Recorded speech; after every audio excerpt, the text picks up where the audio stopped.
Hello guys, welcome to my channel civil world. तो आज हम डिस्कशन करने वाले हैं इंडेक्स प्रॉपर्टीज़ के प्रीवियस ईयर क्वेश्चन जो एसएससी जेई में आए हुए हैं। पिछले वीडियो में मैं इस 22 क्वेश्चंस कराया था और 6-7 क्वेश्चन जो बच गया था उसको मैं सेकंड पार्ट में आज करा रहा हूँ। तो चलिए आज हम शुरू करते हैं। मेरा पहला क्वेश्चन क्या बोल रहा है कि in soil property what is the volumetric relationship that define porosity. Porosity को डिफाइन कैसे करते हैं? तो पोरोसिटी को हम लोग डिफाइन करते हैं volume of void to the total volume. अब इसमें ऑप्शंस में देखते हैं, ऑप्शंस में है कि नहीं कोई। Ratio of volume of void to the volume of solids, यानी कि volume of void to the ratio of volume of solids. ये किसका है? ये तो होता है मेरा पोरोसिटी का, सॉरी ये तो होता है मेरा वाइड रेशियो का। Ratio of volume of water to volume of soil, यानी कि volume of water to the volume of soils, ये किसका होता है? तो डिग्री ऑफ सैचुरेशन का होता है। ओके, डिग्री ऑफ सैचुरेशन का होता है। थर्ड मेरा क्या बोल रहा है कि the ratio of volume of void to the total volume. हाँ, ये that is the C is option right. Okay, ये डीप क्या बोल रहा है कि the ratio of volume of air to the total volume, यानी कि volume of air to the total volume is equal to called air voids. Air void बोलते हैं। ओके, तो हमारा फर्स्ट का आंसर क्या हो जाएगा?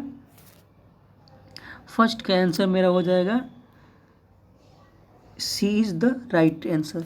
चलिए, मेरा सेकेंड क्वेश्चन क्या बोल रहा है कि the a saturated soil sample has a dry unit of 18,000 newton पर metre cube and specific gravity 2.65. Its unit weight of water is 9,810 newton पर metre cube. Determine the water content. So सबसे पहले तो हम यूनिट चेंज करेंगे, क्योंकि ये तो न्यूटन पर मीटर क्यूब में, हम इसको किलोमीटर में चेंज करेंगे। तो किलोमीटर में चेंज करेंगे तो मेरा गामा डी कितना आएगा? ये आ जाएगा 18 किलो न्यूटन पर मीटर क्यूब। क्योंकि अब आप जानते हो ना कि 1000 न्यूटन पर metre cube equal to 1 kilo newton पर मीटर क्यूब। ओके, इसीलिए हम यहाँ पे चेंज इसको किया है। चलिए, मेरा जी का वैल्यू भी दिया है। जी कितना दिया है? जी गिवन है मेरा 2.65। ओके, और मेरा गामा डब्लू भी दिया गया है। Gamma W unit weight of water दिया गया है 9.81। इसको भी मैं चेंज कर दिया हूँ किलो न्यूटन पर मीटर क्यूब में। किलो न्यूटन पर मीटर क्यूब में इसको मैं चेंज कर दिया हूँ। चलिए, उसके बाद मेरा यहाँ पे देखता हूँ कि भाई गामा डी तो मेरा दिया गया है, जी भी दिया है, वाटर कंटेंट दिया है, sorry unit weight of water दिया है। तो क्या मैं यहाँ से कोई रिलेशनशिप निकाल सकता हूँ जिससे मैं वाटर कंटेंट तक पहुँच पाऊँ? तो हाँ, ज़रूर। यहाँ पे गामा डी देखते हैं क्या होता है। तो gamma D equal to G gamma W divide by 1 plus E. अगर आपको गामा डी कितना दिया गया है? गामा डी दिया है 18 इक्वल टू जी कितना है 2.65 into gamma W unit weight of water कितना दिया गया? वाटर दिया गया मेरा 9.81 डिवाइड बाई 1 प्लस ई। यहाँ से आप सॉल्व करोगे तो ई का वैल्यू क्या आएगा? ई का वैल्यू आएगा 0.4425। ओके, 44425 आएगा। ओके, यहाँ से ई आ गया। अब ये तो सेचुरेटेड है। सेचुरेटेड मतलब अगर यहाँ पे सेचुरेशन हो गया, यहाँ पे सेचुरेशन हो गया, यानी कि सेचुरेटेड जब हो गया तो उसका एस का वैल्यू कितना हो गया? एस का वैल्यू दिस इज 1। अब देखिए, आपका एस दिया गया है। ओके, वाइड रेशियो निकल गया है, जी दिया गया है। तो क्या आप वाटर कंटेंट निकाल सकते हैं? तो हाँ, ऑफकोर्स। तो उसके लिए क्या था? एक फार्मूला था S equal to W G, यानी कि सेवाग इक्वेशंस। ठीक है, ये मैंने नाम रखा है। ठीक है, इसको सेवाग इक्वेशन मत बोल देना भाई। चलो, तो इस क्या होगा? इस मेरा 1 हो जाएगा। इस इक्वल टू 1 हो गया इनटू मेरा वाइड रेशियो, तो वाइड रेशियो कितना है 0.4425 इक्वल टू, अब देखो W मेरे को निकालना है और G का वैल्यू कितना दिया गया है, तो वो दिया 2.65। ओके, सो यहाँ से वाटर कंटेंट निकाल सकता है यस, तो 0.4425 डिवाइड बाई 2.65, इसको करोगे तो ये कितना आएगा आपका 0.167। चलिए इसको अब आप लिखोगे तो कितना लिख सकते हो 0.17 लिख सकते हो, क्योंकि पॉइंट के बाद जब 2 पॉइंट के बाद जब कोई भी अंक 5 से ज़्यादा बड़ा होता है तो वो एक अंक बढ़ जाता है, तो यानी कि 7 है तो यहाँ पे ये 6 हो जाएगा। तो इस हिसाब से तो मेरा आंसर क्या होगा, option A is the right option. चलिए इसमें कोई दिक्कत नहीं है।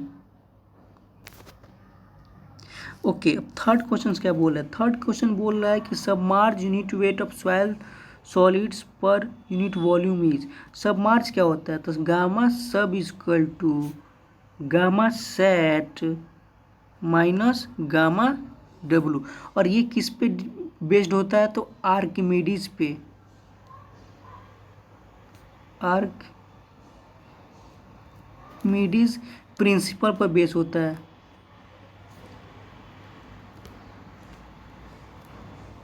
आर्किमिडीज प्रिंसिपल पे ये बेस होता है, और यहाँ पे क्या होता है बायोंट यूनिट वेट, यानी कि इस किस पे होगा, तो यहाँ पे बाउंसी फोर्स लगता है, यानी कि जो मेरा जैसे ये वाटर कंटेंट है और यहाँ पे कोई सॉइल पार्टिकल है, तो जिसका इसका वेट लगेगा, जितना इसका नीचे वेट लगेगा उतना ही उसके ऊपर में भी ये लगाएगा, यानी कि इक्वल हो जाता है। तो यहाँ पे क्या होता है बाउंसी फोर्स लगता है, यानी कि बायोंट यूनिट वेट हो जाएगा। तो मेरा थर्ड का आंसर क्या हो गया 3 हो गया। चलिए glacier deposit is called, glacier मतलब कहाँ से उसको सॉइल्स को डिपॉजिट करता है उसको क्या बोलते हैं, तो ग्लेशियर जो हम लोग को सॉइल से डिपॉजिट करता है उसको हम लोग टिल बोलते हैं। ओके, चलिए मेरा ये भी मेरा फोर्थ का ऑप्शन डी हो जाएगा। फिफ्थ क्वेश्चन क्या बोल रहा है, फिफ्थ क्वेश्चन बोल रहा है कि a soil sample taken from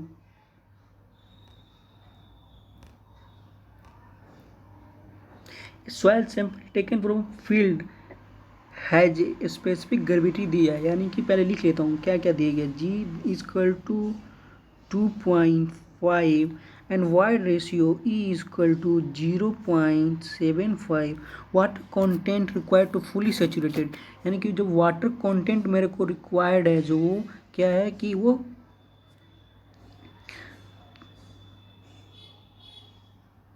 void ratio दिया गया है, वाइड वाटर कंटेंट मेरे को पूछ रहा है और ये फुली सेचुरेटेड है, एस इक्वल टू 1 हो गया। तो देखिए मेरा एस गिवन है, ई गिवन है, एस गिवन है, तो क्या मैं वाटर कंटेंट निकाल सकता हूँ, हाँ ऑफकोर्स। तो इसके लिए मेरा एक इक्वेशंस है ए सी इक्वल टू डब्ल्यू जी, ये this is the very very very very important equations है, ठीक है। ये इक्वेशन से आपने देखा होगा, मैं जितना भी क्वेश्चन से कराया हूँ इसमें से कम 10 बार इसी फॉर्मूला पे ये क्वेश्चन पूछा गया, और केवल आपको एस दे दिया, ई दे दिया, जी दे दिया, डब्ल्यू पूछ दिया, एस दे दिया, डब्ल्यू दे दिया, जी दे दिया, ई पूछ दिया। ओके, ऐसे ही पूछेगा आपसे क्वेश्चन।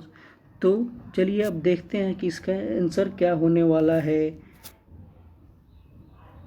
तो मेरा इस का वैल्यू क्या हो गया 1 हो गया, ई कितना हो गया 0.75, डब्ल्यू क्या है ये तो मेरे को फाइंड आउट करना है वाटर कंटेंट, एंड जी कितना हो गया 2.5, तो ये कितना हो गया 0.75 डिवाइड बाई 2.5, ये कितना हो गया 0.3, 0.3 हो गया।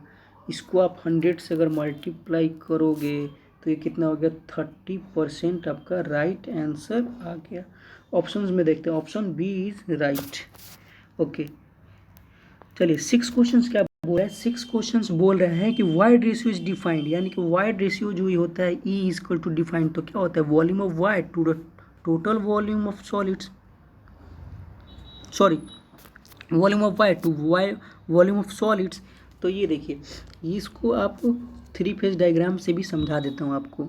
This is the 3 phase diagram. इसमें क्या है एयर, इसमें क्या है वाटर, इसमें क्या है सॉइल। ये क्या हो गया, ये आपका volume of air, volume of water, volume of soils. तो अगर आपको वॉल्यूम ऑफ एयर में, वॉल्यूम ऑफ एयर और वॉल्यूम ऑफ वाटर में जोड़ दिए तो वहाँ पे क्या होगा, वाइड सी तो होगा, volume of air plus volume of water हो जाएगा। तो ये क्या होगा वॉल्यूम उसका टोटल वाइड्स, यानी कि वाटर में आपको एयर है तो वाइड सी होगा वहाँ पे। चलिए ये और वाइड रेशियो क्या होता है मेरा फॉर्मूला में, और वॉल्यूम ऑफ सॉलिड्स कितना था VS, तो वाइड रेशियो क्या हो गया volume of void to the volume of solids. तो यहाँ पे देखते हैं कि मेरा ऑप्शंस कौन सा है, total volume to the volume of voids नहीं होगा, volume of solids, volume of solids to volume of voids नहीं, ये भी आपका गलत है, volume of void, volume of void to the total volume नहीं, ये भी गलत है। ये किसका है, ये तो पोरोसिटी का है, ये तो कोई इक्वेशंस ये कोई बनता ही नहीं है, कुछ इसका कोई मीनिंग्स ही नहीं होता है। Volume of void to the volume of soil solids, हाँ volume of void to the volume of soil solids, यानी कि this is the called void ratio, यानी कि 6 का ऑप्शन क्या हो गया मेरा टी हो गया। So thank you guys question देखने के लिए, और please like the video, subscribe the channel and share the video. Okay thank you.